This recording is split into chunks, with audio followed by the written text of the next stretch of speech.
Bismillah, Assalamualaikum warahmatullahi wabarakatuh. Alhamdulillah, wassalatu wassalamu ala rasulillah wa ala alihi wa sahbihi wa man tabi'ahum bi ihsanin ila yaumiddin amma ba'du.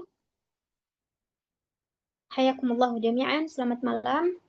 Selamat berjumpa kembali di kajian Mental Health Series yang diselenggarakan oleh Akademi Ihfazi wa Ta'allami Ma'ana yang merujuk pada kitab Al-Wasailul Mufidah lil Hayatis Sa'idah karya Syekh Abdurrahman bin Nasir As-Sa'di rahimahullah bersama dengan pemateri kita Ustadz Lutfi Nur Pratama SSI Hafizahullah. Baik, pada malam hari ini insya Allah kita melanjutkan kembali kajian kita di episode ke-29 dengan tema rehat. Bagaimanakah penjelasan dari rehat ini? Langsung saja kita simak materi yang akan disampaikan oleh Ustadz Lutfi kepada beliau. Falyatafaddal mashkurah. Bismillahirrahmanirrahim. Assalamualaikum warahmatullahi wabarakatuh. Alhamdulillahi rabbil alamin. Wabihi nasta'in wa ala umur dunya waddin.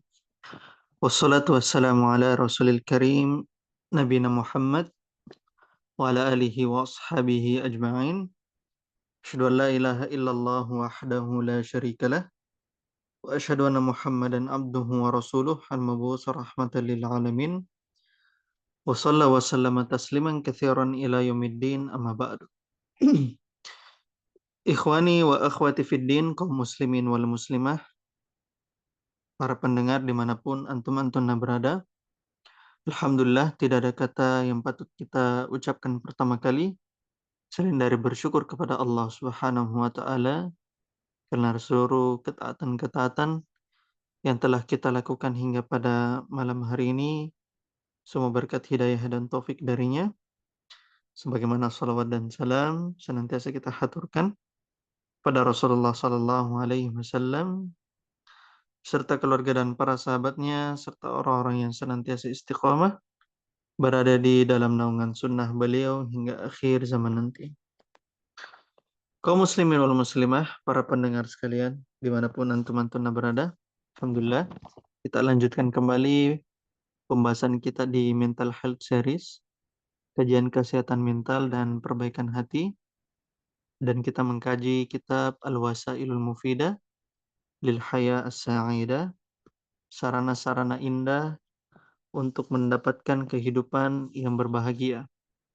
Karya Syekh Abdurrahman bin Nasir As-Sa'di rahimahullahu ta'ala. Dan semoga para pendengar semua, dimanapun antum-antum berada, selalu dalam kondisi sehat walafiat. Dan bagi antum-antum yang mengalami kesulitan, kondisi yang sulit, musibah, sakit, dan ujian yang lain, semoga Allah Subhanahu wa ta'ala melipatkan pahala dari ujian-ujian tersebut, dan semoga ujian tersebut menjadi ladang-ladang bekal terbaik nanti yang akan kita panen di kemudian hari di akhirat. Innahu waliyudzalika wal qadiru alaih. Kaum muslimin wal muslimah, para pendengar sekalian rahimani wa rahimakumullah, kita kembali membahas dari judul kita tentang rehat ya. Rehat yaitu beristirahat ya, beristirahat. Dan ini sesuai dengan pembahasan penulis dari pembahasan kita pada malam hari ini terkait dengan judulnya. Ya. Kita kembali ke buku beliau ya, di matanya ya. Silakan diperhatikan di PDF-nya. Kata penulis rahimahullahu taala, wa min dawa'i ar-rahah, dan di antara sumber-sumber ketenangan. Di sini penulis langsung berikan intinya ya. Dan di antara sumber atau motif utama seseorang bisa tenang adalah akhzul fadaili wal amalu 'alaiha bihasabid da'i an-nafsi. Ya, di antara sumber ketenangan adalah mengambil keutamaan-keutamaan mengambil keutamaan-keutamaan serta beramal dengannya sesuai dengan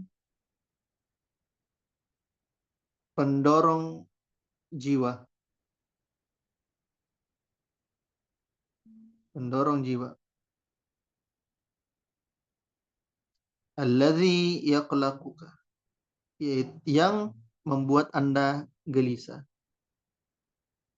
Ya, di antara sumber ketenangan adalah mengambil keutamaan-keutamaan serta beramal dengannya sesuai dengan pendorong jiwa yang menyebabkannya menjadi gelisah.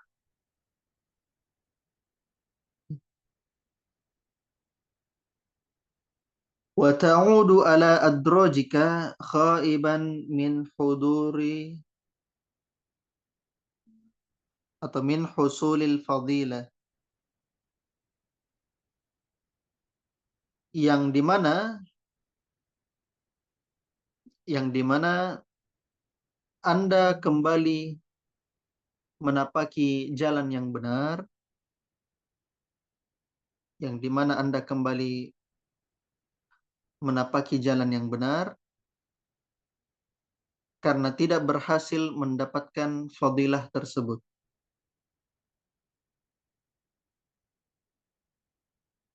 Haitsu salakta tariqa al-multawi atau al-multawiyah, di mana Anda menempuh jalan yang salah, di mana Anda menempuh jalan yang salah. Wa hadza minal hikmah, dan ini merupakan sikap hikmah.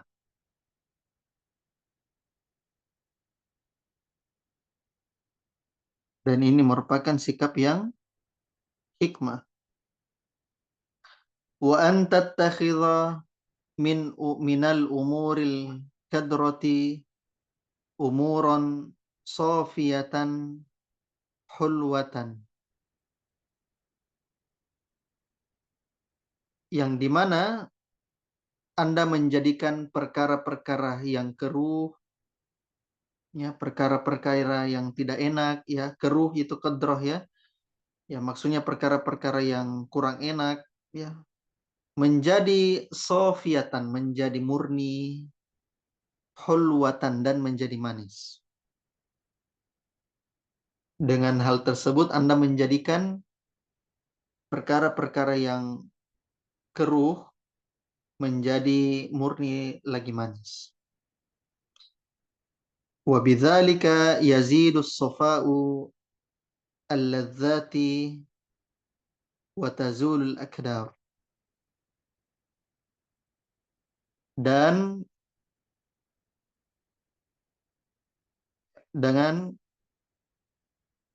dengannya, ya, dan dengannya kelezatan hidup semakin jelas,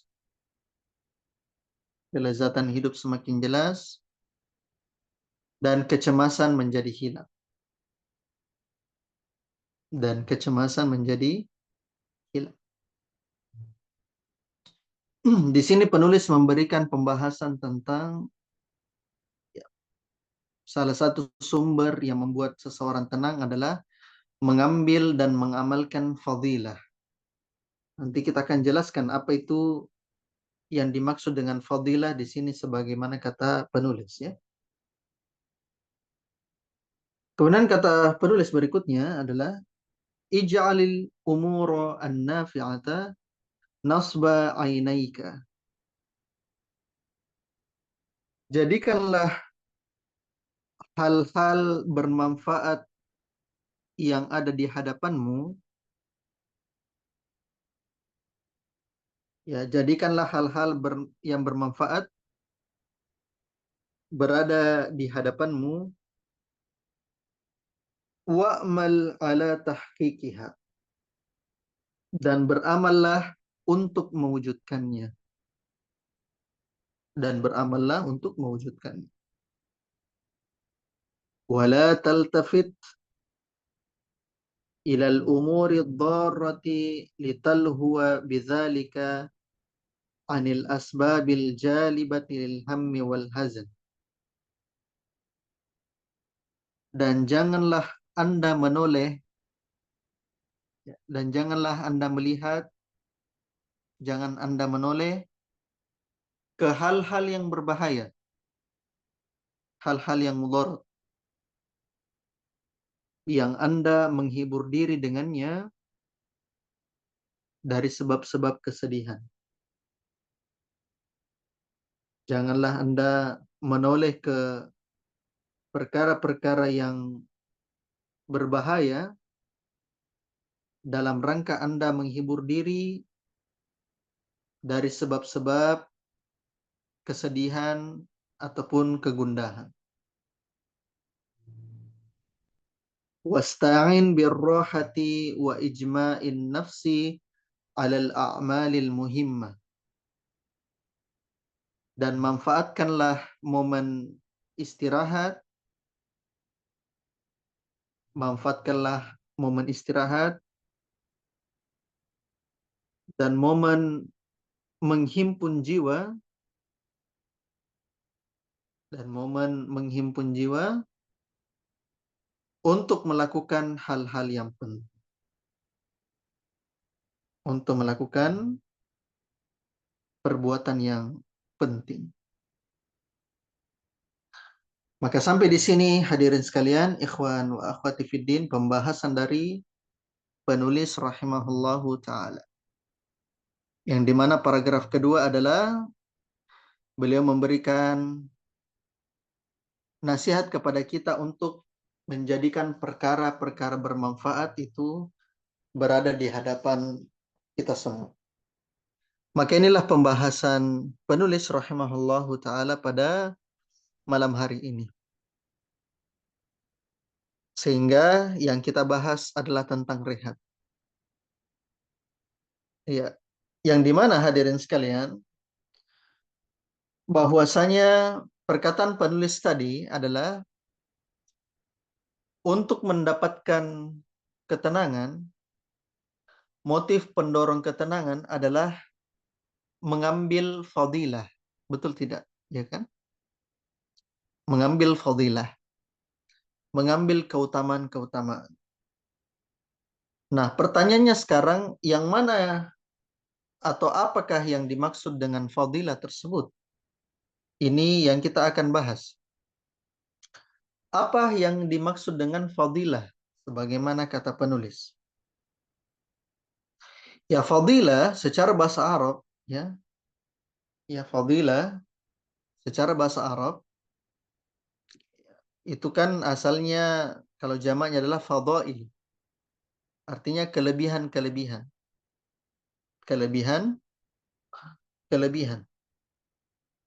Maka yang dimaksud dengan kelebihan-kelebihan di sini, fadilah-fadilah di sini adalah seluruh amalan atau seluruh kesempatan ya Allah Ta'ala berikan dan itu tidak dilarang secara syariat.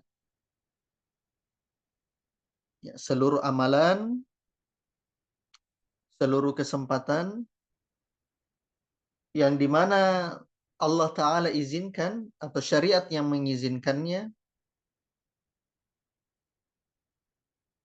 yang dimana itu memberikan manfaat. Itu namanya fadilah. Ya, fadilah. Jadi fadilah di sini bermaksud adalah keutamaan yang dimana Allah Ta'ala sediakan kepada hamba-hambanya untuk dia bisa beramal dengannya, untuk dia bisa menggunakannya dalam hal-hal yang baik dan selama bukan dalam hal yang buruk. Maka dari kalimat ini bisa kita simpulkan bahwasanya fadilah itu, hadirin sekalian, keutamaan-keutamaan itu Ada sifatnya keutamaan dari sisi ukhrawi, ya, ukhrawi, dan ada keutamaan fadilah dari sisi dunia. Saya ulang kembali, fadilah itu ada dua sisi. Yang pertama, fadilah secara apa?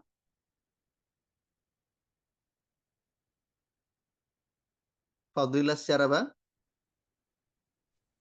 Secara ukhrawi. Secara ukhrawi. Dan yang kedua apa? Secara duniawi. Secara duniawi. Ahsan. Maka di sini kita akan berikan apa saja fadilah secara ukhrawi dan ada apa saja fadilah secara duniawi.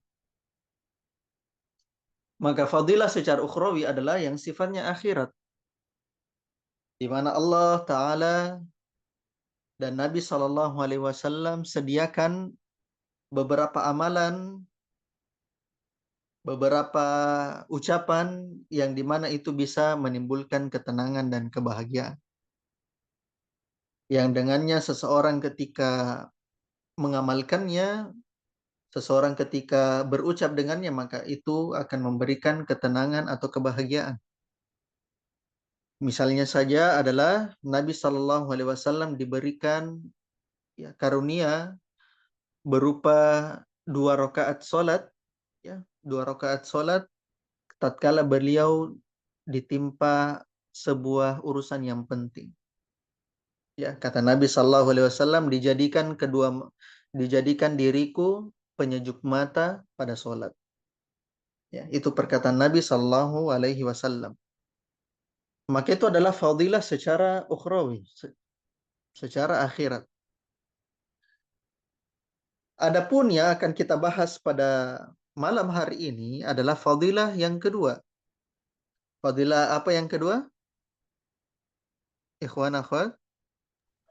Fadilah Dari sisi dunia. duniawi. Duniawi. Fadilah duniawi. Ahsan. Dan inilah yang jadi pembahasan kita. Fadilah dari sisi duniawi. Maka hadirin sekalian, di dalam kehidupan kita, Allah Ta'ala sudah menyediakan apa-apa yang indah dipandang mata. Apa-apa yang indah dipandang oleh mata, apa-apa yang disuka oleh hati, ya apa-apa yang enak didengar oleh telinga, dan semisalnya dan semisalnya. Maka fadilah dari sisi dunia itu Allah Ta'ala sudah jadikan memang secara fitrah. Secara fitrah. Sebagaimana di dalam surah Ali Imran. Di dalam surah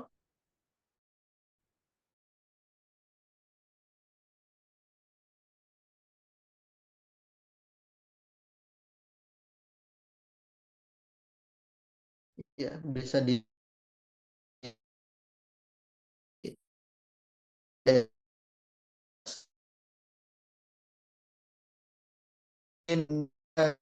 والبنين من النساء والبنين والقناطير المقنطرة من الذهب والفضة والخيل المسومة والأنعام والحرث ذلك متاع الحياة الدنيا والله عنده حسن المآب.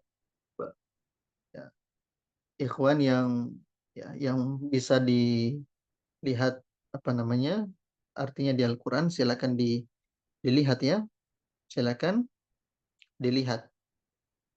Kata Allah Subhanahu wa taala, zuyyina linnas hubbus syahawat minan nisa wal banin.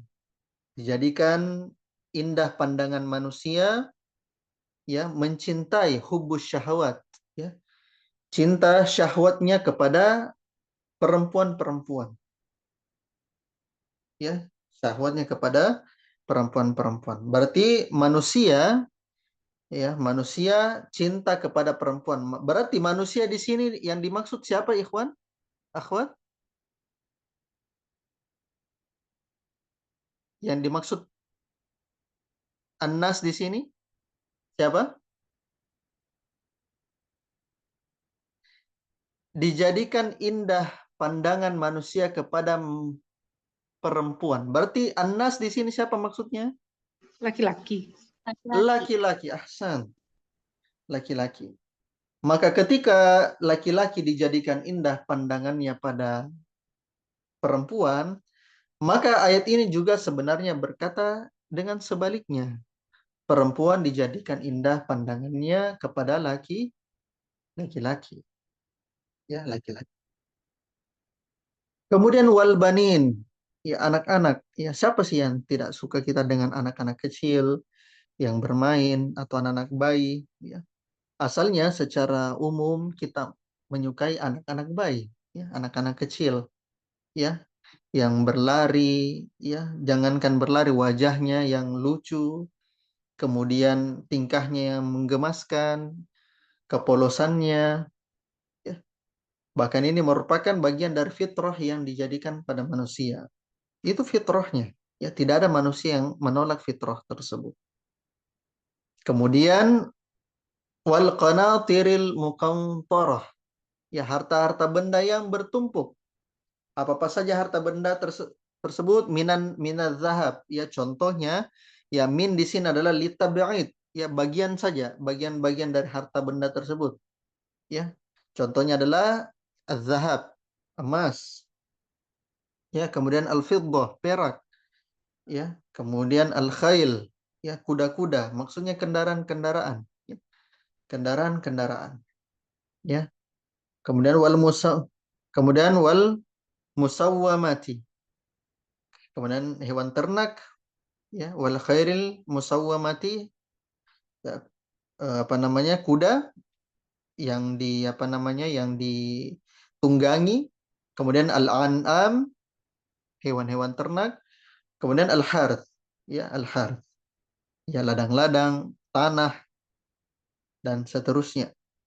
Maka ini merupakan contoh-contoh yang basic yang Allah Subhanahu wa taala berikan kepada kita tentang apa-apa saja fadail-fadail yang manusia jatuh cinta secara fitrah terhadap hal tersebut. Baik dia wanita, kalau laki-laki, baik dia anak-anak, ya anak-anak, baik itu harta benda, ya harta bendanya baik berupa uang, berupa simpanan, harta bendanya berupa kendaraan, ataupun harta bendanya adalah tanah. Harta tanah. Ya, tidak ada di sini yang tidak suka kalau dikasih uang, dikasih harta benda, dikasih tanah. Tidak ada. Saya yakin tidak ada. Dan ini merupakan fitrah dasar dari manusia. Maka asalnya kita di dalam penciptaan kita sudah tertanamkan fitrah tersebut dan fadilah tersebut. Nah, pertanyaannya sekarang, apa yang dimaksud dengan mengambil fadilah-fadilah? Mengambil fadilah-fadilah dan beramal dengannya. Ya. Maka di sini yang dimaksud hadirin sekalian adalah terkait dengan kehidupan dunia. Kita bahas dari sisi fadail duniawi, karena fadail ukhrawi kita sudah banyak membahasnya. Maka fadilah-fadilah dunia di sini adalah terkait dengan seluruh amalan-amalan, seluruh aktivitas-aktivitas, seluruh kegiatan-kegiatan yang bisa mengurangi rasa kegelisahan kita, yang bisa mengurangi rasa kecemasan kita, dan bisa meningkatkan kesenangan, ya, bisa menaikkan mood, ya, bisa menaikkan mood, dan bisa membuat orang menjadi semangat. Nah, inilah yang dimaksud dengan seseorang mengambil amalan yang bisa membuatnya istirahat dari hal-hal yang membuatnya sedih. Yaitu hal-hal yang bisa senang dia melakukannya. Ya. Karena kata penulis, bihasabid da'in nafsi. Sesuai dengan panggilan jiwa. Panggilan jiwa. Karena Terkadang kita hadirin sekalian itu memiliki hal-hal, memiliki hobi, memiliki kegiatan atau aktivitas yang kalau kita kerjakan hobi ini, aktivitas ini, maka itu membuat kita kembali semangat. Dan disinilah bentuk rehat yang sedang kita bahas pada malam hari ini. Kalau begitu sekarang kita akan mulai dari pembahasan bagaimana rehat dari sisi syariat Islam. Kita mulai dulu dari dalilnya. Bagaimana Islam memandang tentang rehat ini. Dalilnya, hadirin sekalian, adalah surah Al-Qasas ayat 77. Surah Al-Qasas ayat 77. Ikhwan wa akhwat yang punya Al-Quran, ya bisa di copy paste di di grup Zoom ya, grup Zoom. Surah Al-Qasas ayat 77. Kata Allah Subhanahu wa taala di surah Al-Qasas ayat 77, "Wabtaghi fima atakallahu ad-daral akhirah wa la tansa nasibaka minad dunya wa ahsin kama ahsanallahu ilaik wa la tabghil fasada fil ard innallaha la yuhibbul muhsidin innallaha la yuhibbul mufsidin." Allah Subhanahu wa taala, "Wabtaghi fima atakallah darul akhirah." Dan carilah ya apa yang Allah taala telah sediakan engkau pada negeri akhirat, ya, berupa amal solih, ya, mengerjakan kebaikan, ya. Dan di sini kita diminta untuk mencari, ya, bergegas untuk mencari fadilah dari sisi akhirat, ya, fadilah dari sisi akhirat. Kemudian kata Allah Subhanahu wa taala, "Wala tansa nasibaka minad dunya." Dan janganlah lupakan bagianmu di dunia. Maka ketika tatkala Allah mengatakan Anda mencari fadilah yang ada untuk akhirat, di saat yang bersamaan Allah pula mengatakan jangan lupakan fadilah yang Anda telah disediakan di dunia. Kemudian kata Allah, "Wa ahsin kama ahsanallahu ilaik." Dan berbuat baiklah sebagaimana Allah juga berbuat baik kepada Anda. Maka di sini ayat ini menjelaskan kepada kita bahwasanya fadilah di kehidupan dunia, ya, itu Allah minta kita jangan dilupakan. Anda memiliki waktu untuk merasakan fadilah tersebut. Anda memiliki waktu untuk menikmati kesenangan-kesenangan yang Anda miliki. Anda memiliki waktu untuk melaksanakan hobi-hobi yang Anda sukai. Maka ini adalah bagian kita kehidupan di dunia. Ya. Dan ini dalil yang sangat luar biasa dari Al-Qur'an. Adapun dari hadis dari Nabi Shallallahu alaihi wasallam, ya. Hadis dari Nabi Shallallahu alaihi wasallam, maka di dalam hadis yang diriwayatkan oleh Imam Bukhari dan Imam Muslim, ini terkait dengan bagaimana fadilah yang Nabi Shallallahu alaihi wasallam juga, ya, berikan kepada umatnya melalui contoh. Dalam hadis yang diriwayatkan oleh Imam Bukhari dan Imam Muslim, hadirin sekalian, Nabi Shallallahu alaihi wasallam itu, ya, bersama dengan Aisyah radhiyallahu taala anha, ya, beliau berdua bersama dengan istrinya itu pernah menikmati sebuah atraksi-atraksi, ya, sebuah atraksi-atraksi kesenian, ya, dari orang Habasyah.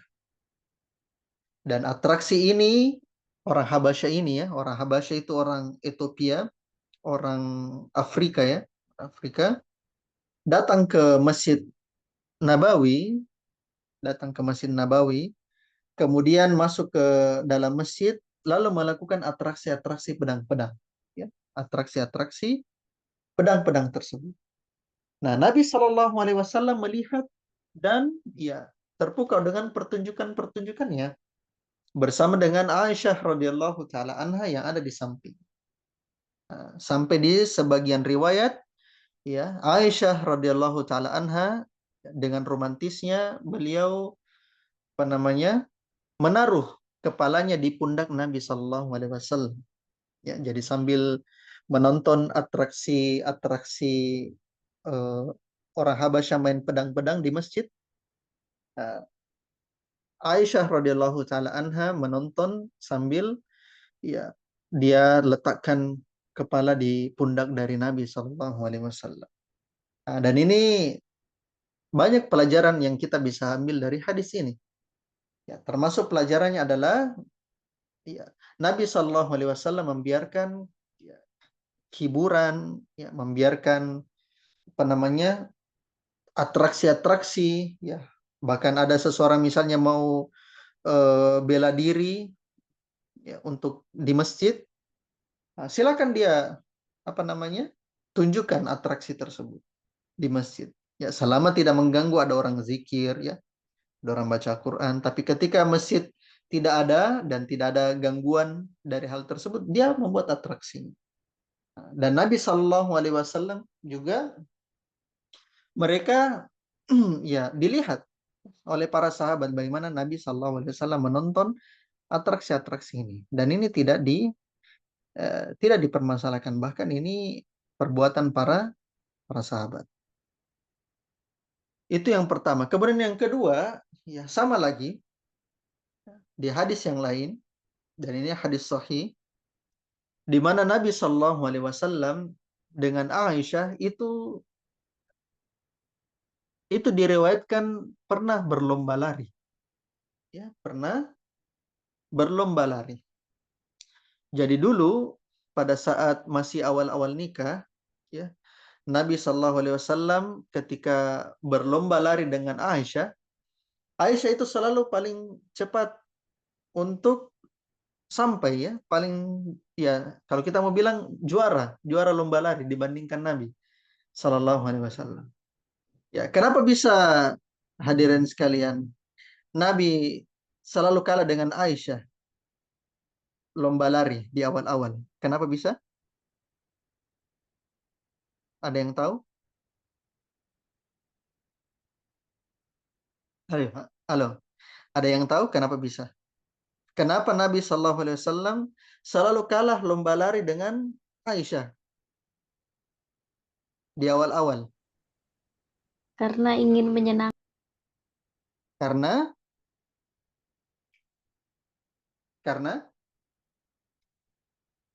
ayo, Karena saya butuh ingin jawaban. menyenangkan hati Aisyah. Ingin menyenangkan hati Aisyah. Baik. Oke, ada juga sudutnya, tapi ada sudut yang lain. Bagaimana? Yang lain? Mengalah. Kenapa? Mengalah. Ah, bagaimana mengalah? Sedangkan ini lomba lari. Berarti bukan lomba lari namanya kalau mengalah. Ah, Karena istri. bukan. Sayang Jadi, istri. bukan sayang istri, ya, bukan. Emang betul Nabi Shallallahu Alaihi Wasallam dikala di awal-awal, ya, di awal-awal kita bilang nikah, ya, dengan Aisyah radhiyallahu taala.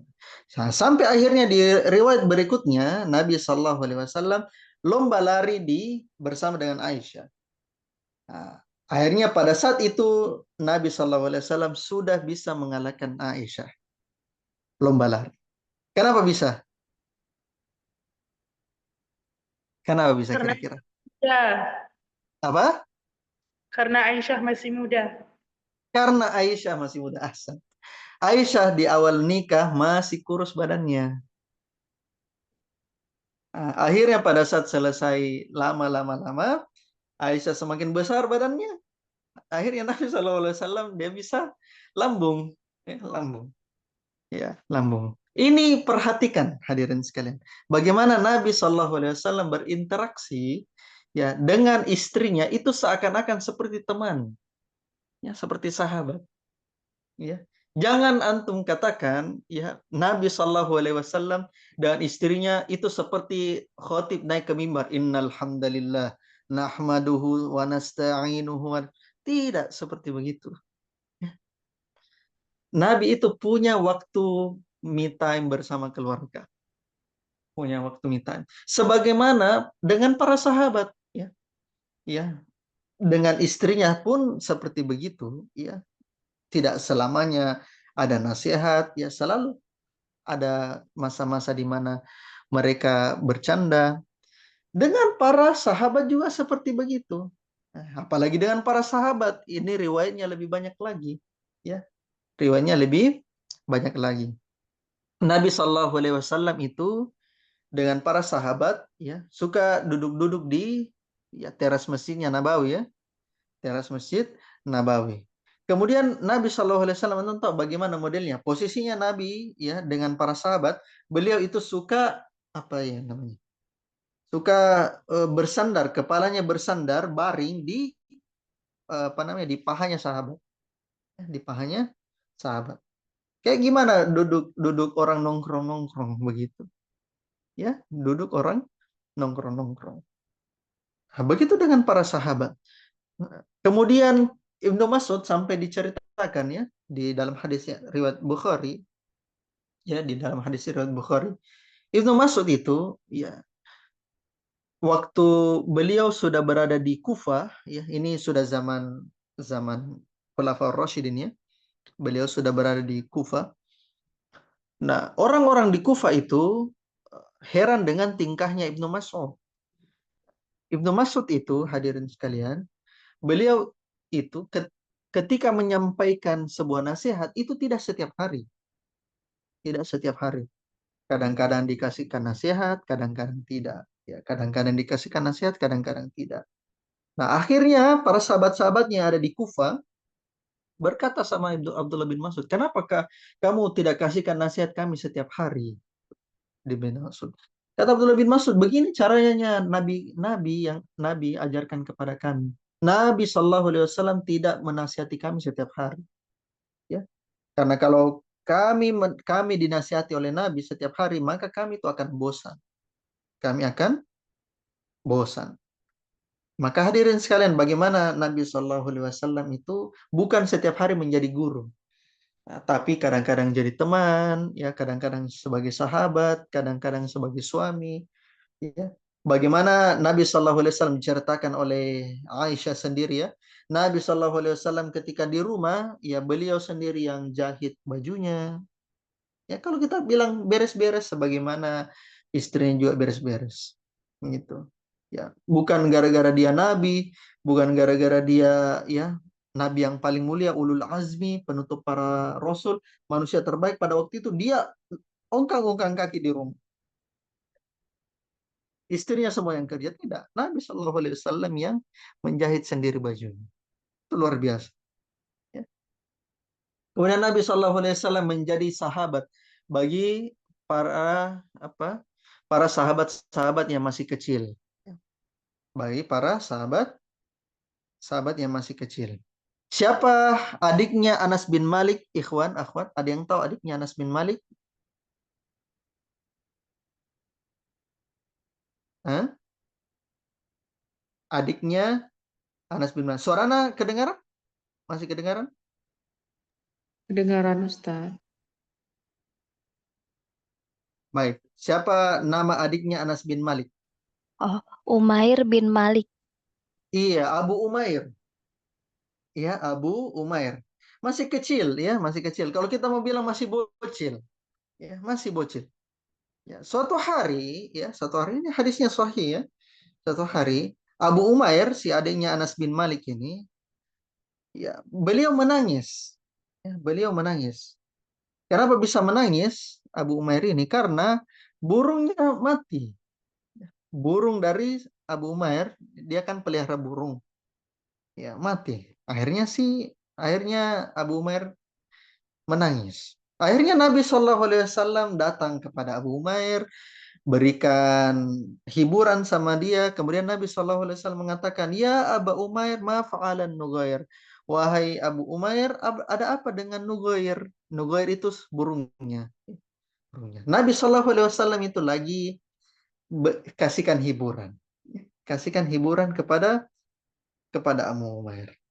Nah, maka perhatikan hadirin sekalian, bagaimana Nabi SAW terhadap para para sahabat-sahabat, para sahabat-sahabat gitu.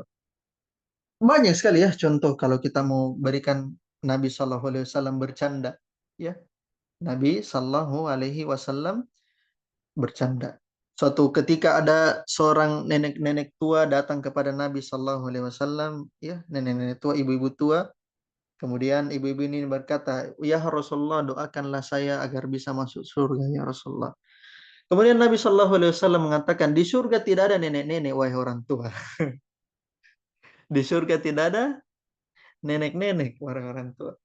Akhirnya orang tua ini menangis, lewati dari Nabi SAW. Kemudian Nabi SAW menyuruhnya untuk memanggil kembali. Coba kasih kembali nih ya, si orang tua ini. Ibu-ibu yang sudah kecil, udah tua.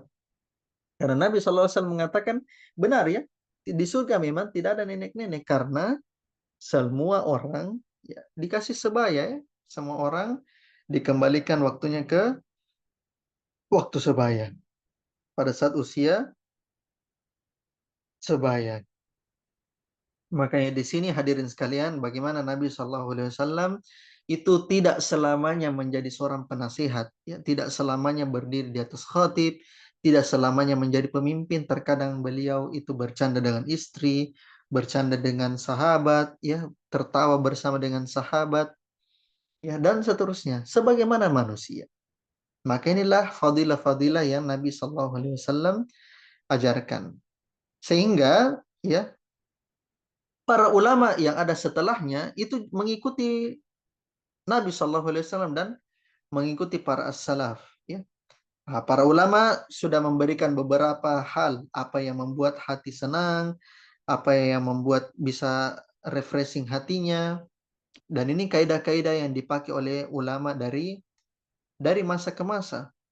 Oleh karenanya Al-Imam Ibnul Jauzi, ya, saya kirimkan di grup ya, di grup WhatsApp, ya, di grup WA tentang perkataan Imam Ibnul Jauzi, ya, ikhwan yang punya grup WA, ya, grup WA grup kita, silakan diperhatikan di grup WA-nya, ya. Kata Imam Ibnul Jauzi adalah, ya, terkait dengan istirahat ini adalah akhdhur rahati lil jiddi jiddu, ya. Bersantai sejenak, ya, istirahat sejenak untuk sebuah keseriusan adalah keseriusan itu sendiri. Ya. Ada seseorang bersantai, ya, bersantai sejenak karena ingin melakukan keseriusan setelah santainya, maka santai itu juga termasuk serius. Masya Allah. Maka ini kata Imam Ibnul Jauzi, ya. Kalau Anda bersantai, ya, kalau Anda menikmati istirahat sejenak, dalam rangka ingin menyelesaikan tugas-tugas berikutnya, dalam rangka Anda ingin mencapai target-target berikutnya, ya, ada hal-hal goal-goal yang kita ingin capai, tapi Anda tidak bisa capai cita-cita tersebut kecuali Anda istirahat dulu sedikit, maka istirahat Anda sudah termasuk keseriusan. Nah, ini kaidah dari Imam Ibnul Jauzi, ya. Akhzur rohati lil jiddi jiddun, ya. Mengambil santai, mengambil istirahat untuk setelahnya melakukan keseriusan adalah keseriusan itu sendiri. Adalah keseriusan itu sendiri. Nah, maka ini luar biasa ya dari para ulama kita tentang bagaimana menikmati rehat pada dirinya. Sebagian ulama ketika rehat, ya, ketika beristirahat, ya, mengambil fadilah-fadilah, Mereka ada yang berjalan-jalan sedikit, berjalan-jalan sejenak. Sebagian mereka ada yang melihat yang hijau-hijau, ya, melihat hijau-hijau, pemandangan. Ya. Sebagian dari mereka kalau mau rehat itu mereka raut pensilnya, ya. Mereka kan lagi menulis, ya, menulis, mencatat. Ketika mereka rehat, mereka raut pensilnya. Ya, hal-hal yang sederhana. Nah, dan itulah fadilah-fadilah yang diajarkan kepada kita oleh para salafus salih, bahwasanya tidak selalu terus-menerus itu hal yang serius yang kita kerjakan. Nah, boleh jadi kita mengambil fadilah, mengambil rehat dari hal tersebut, ya, mengambil keutamaan dunia yang Allah berikan kepada kita sehingga kita bisa terbebas dari rasa kecemasan dan rasa kegalauan. Maka ini yang penting kita bahas. Sekarang pembahasan kita yang terakhir, hadirin sekalian, adalah pembahasan kita terakhir adalah tentang istirahat, ya, tentang rehat. Karena kita sudah bahas bahwasanya rehat itu merupakan bagian dari syariat kita, karena dia merupakan mengambil fadilah yang Allah Ta'ala anugerahkan, maka kita harus tahu bagaimana jenis-jenis rehat yang mungkin kita butuhkan pada kondisi diri kita sekarang, ya, pada kondisi diri kita. Nah, setidaknya hadirin sekalian, rehat itu terbagi menjadi 3. Rehat terbagi menjadi 3. Yang pertama adalah rehat secara fisik. Rehat secara fisik. Kemudian yang kedua adalah rehat secara sosial.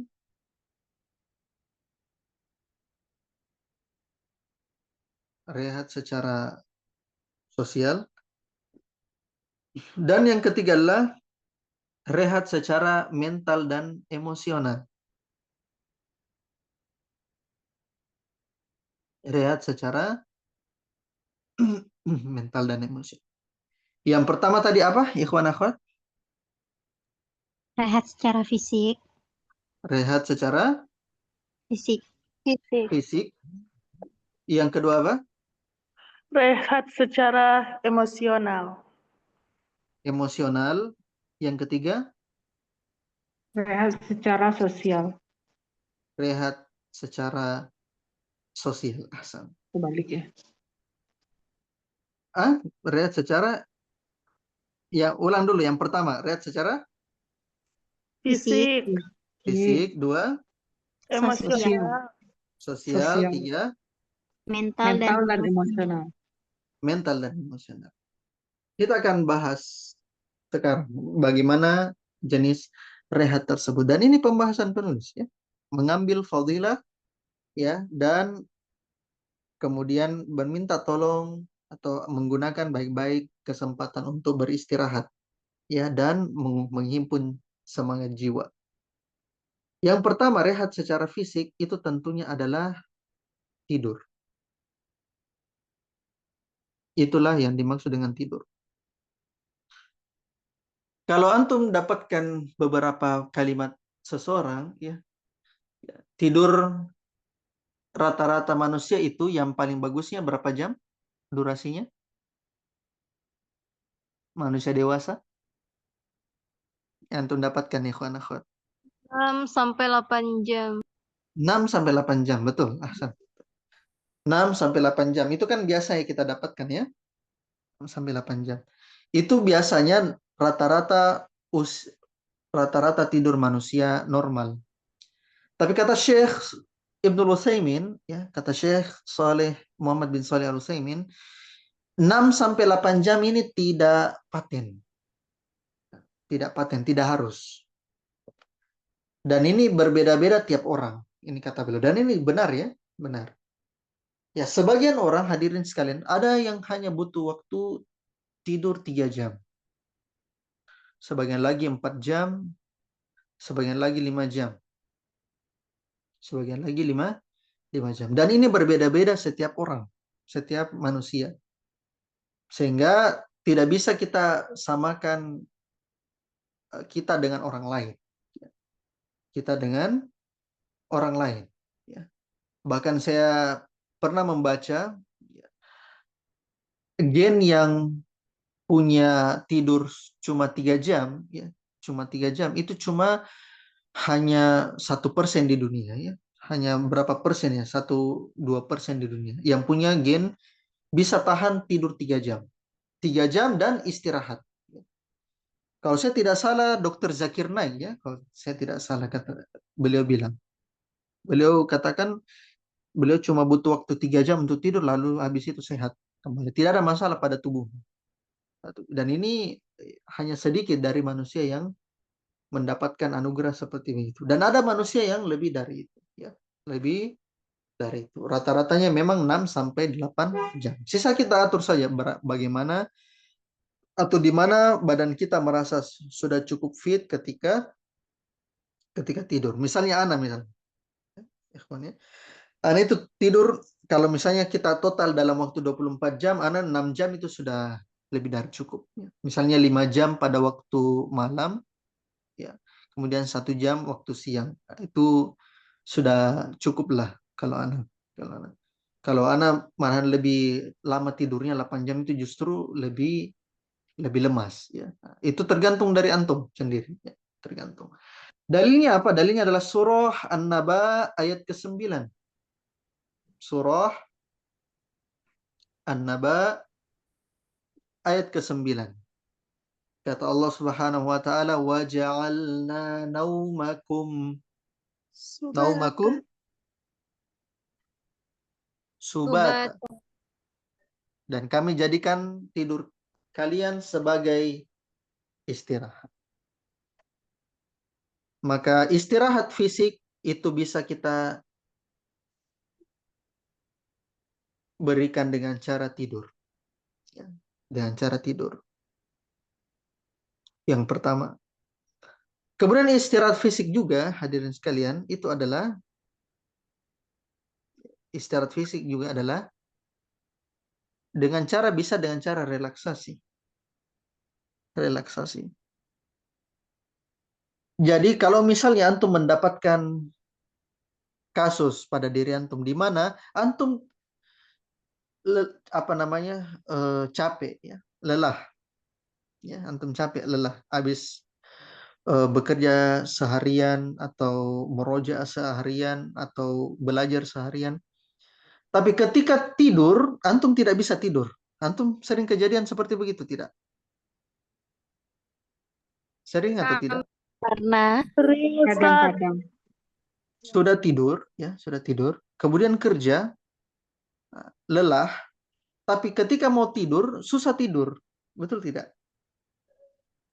betul. Kadang-kadang Nah, ada. bagaimana caranya? Bagaimana caranya adalah antum sebenarnya bukan perlu tidur. Antum hanya perlu relaksasi badannya. Terlentang, ya.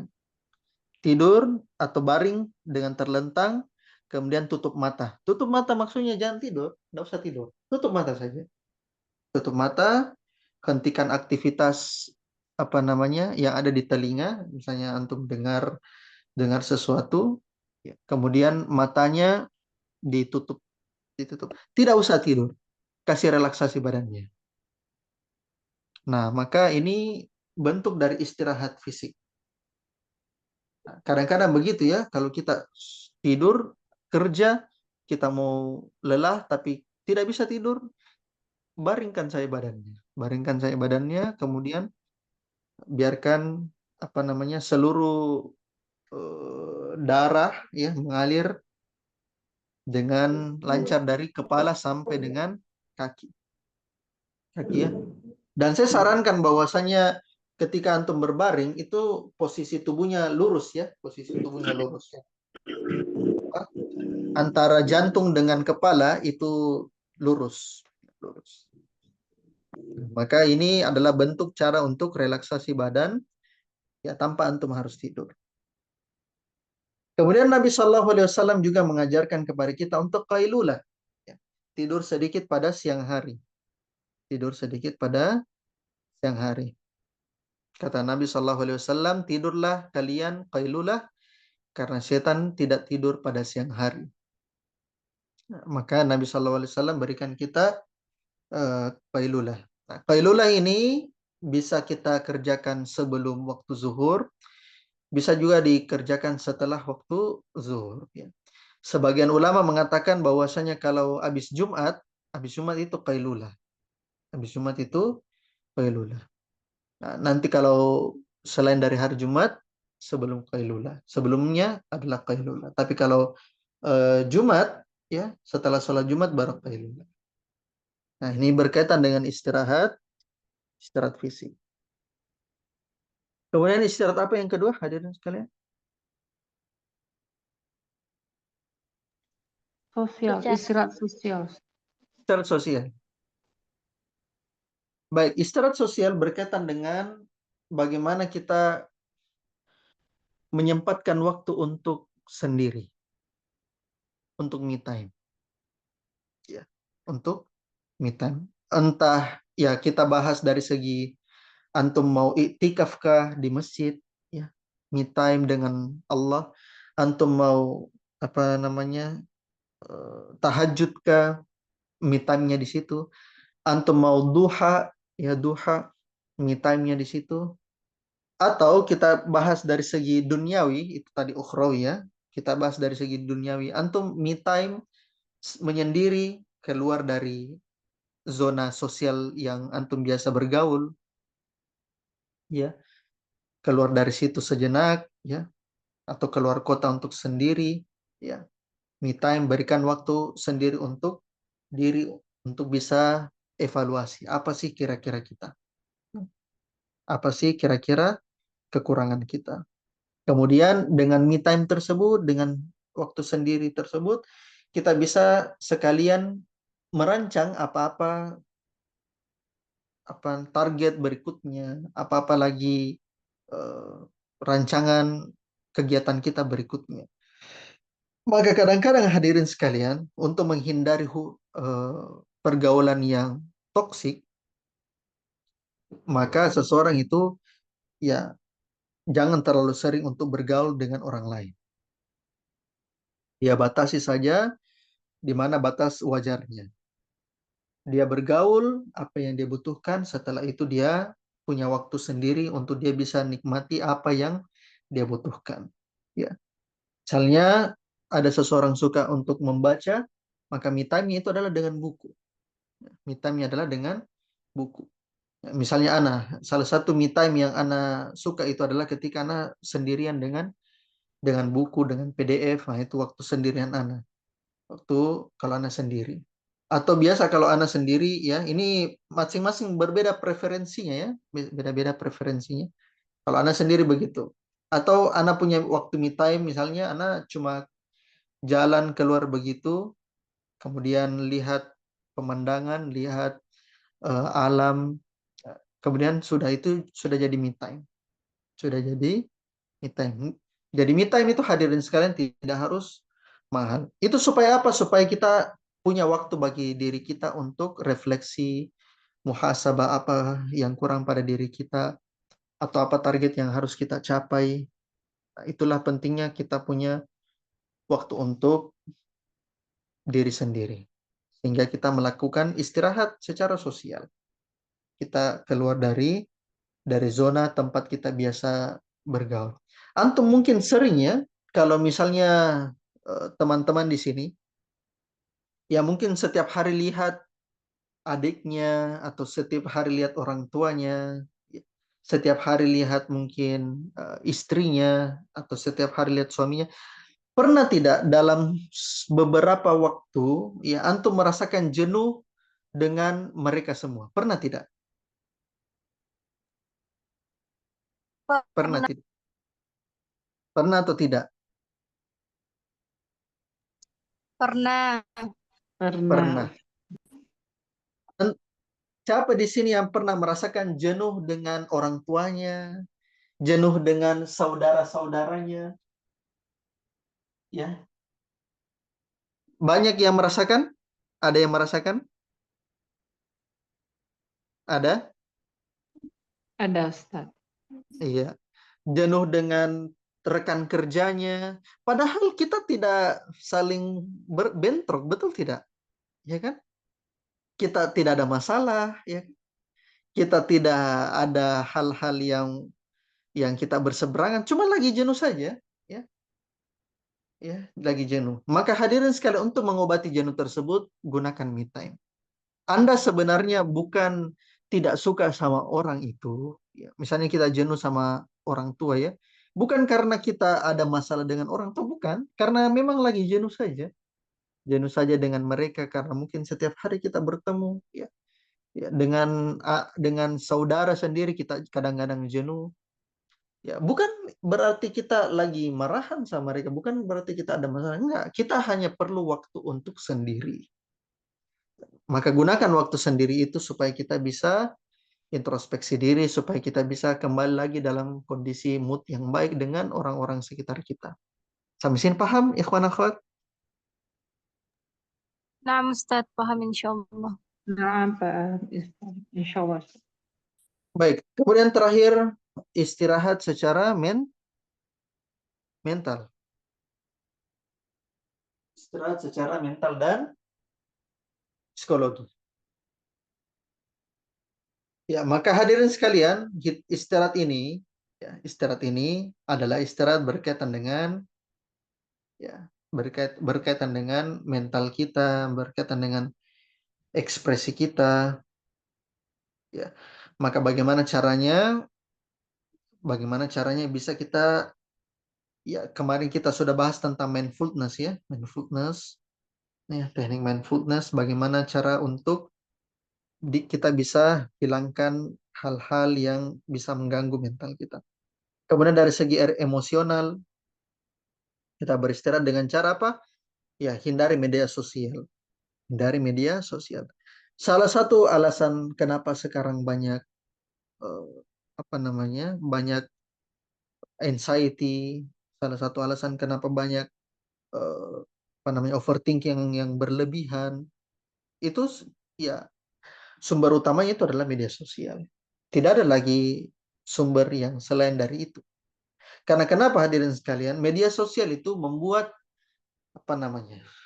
membuat abu-abu batasan antara apa keinginan kita dan apa kebutuhan kita. Media sosial itu membuat batasannya itu menjadi abu-abu.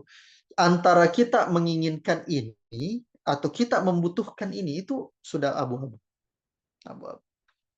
Karena standar dari media sosial itu yang berubah-ubah. Kadang ini viral, kadang ini viral, kadang ini viral.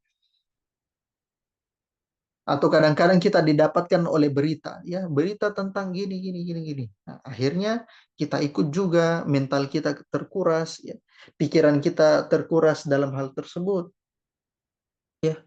Maka mengurangi screen time, ya, mengurangi waktu paparan layar, khususnya di media sosial, ini penting bagi orang-orang yang terkena terkena anxiety, terkena overthinking berlebihan dan seterusnya.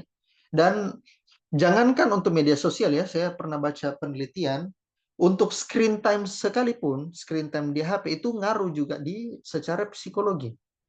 Screen time tanpa media sosial, ya, saya katakan lagi tanpa media sosial, paparan sinarnya itu sudah berpengaruh dari segi psikologi. Kenapa bisa? Apa hubungannya? Karena paparan sinar itu mempengaruhi jam sirkadian.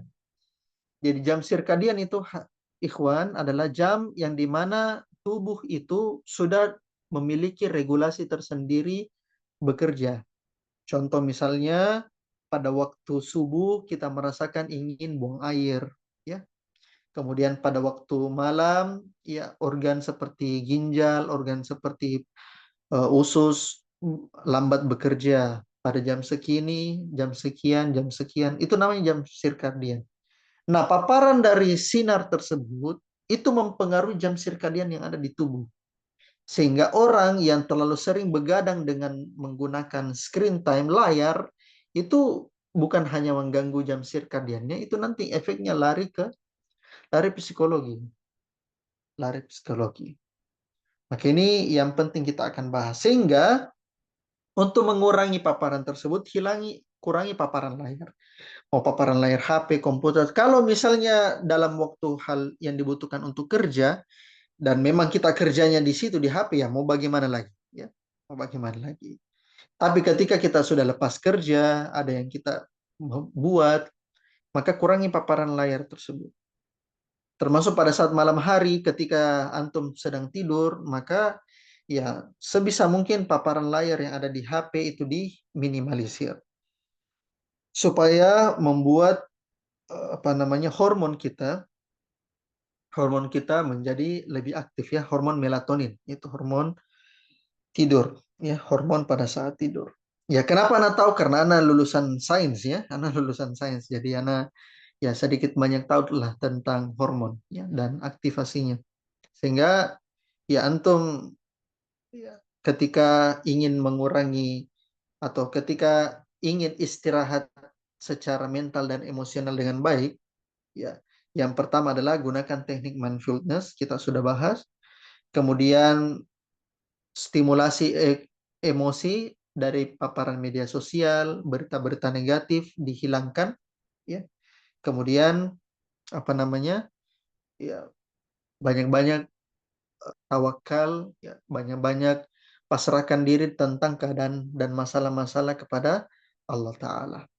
Nah, makanya ketika ada seseorang yang terlalu membaca banyak berita, ya, dia katakan, oh, Indonesia tidak lama bubar ini. Indonesia tidak lama bangkrut, Indonesia tidak lama bubar, ya, dunia tidak lama lagi kiamat. Itu karena paparan beritanya yang tidak berhenti dia konsumsi, ya. Maka seseorang ketika ingin istirahat secara mental dan emosional, maka dia bisa lakukan hal tersebut. Nah, dan terakhir adalah tentang masalah seseorang bisa membuat hal-hal yang membuatnya pikirannya refresh kembali. Misalnya tadi kita katakan dia bisa refreshing, dia bisa membuat hobinya, ya, dia bisa cari hobi baru, atau dia pergi berenang, atau dia pergi bisa naik ke gunung, atau dia pergi jalan-jalan keliling-keliling kota, selama hal tersebut hal yang mubah, ya. Selama hal tersebut hal yang mubah.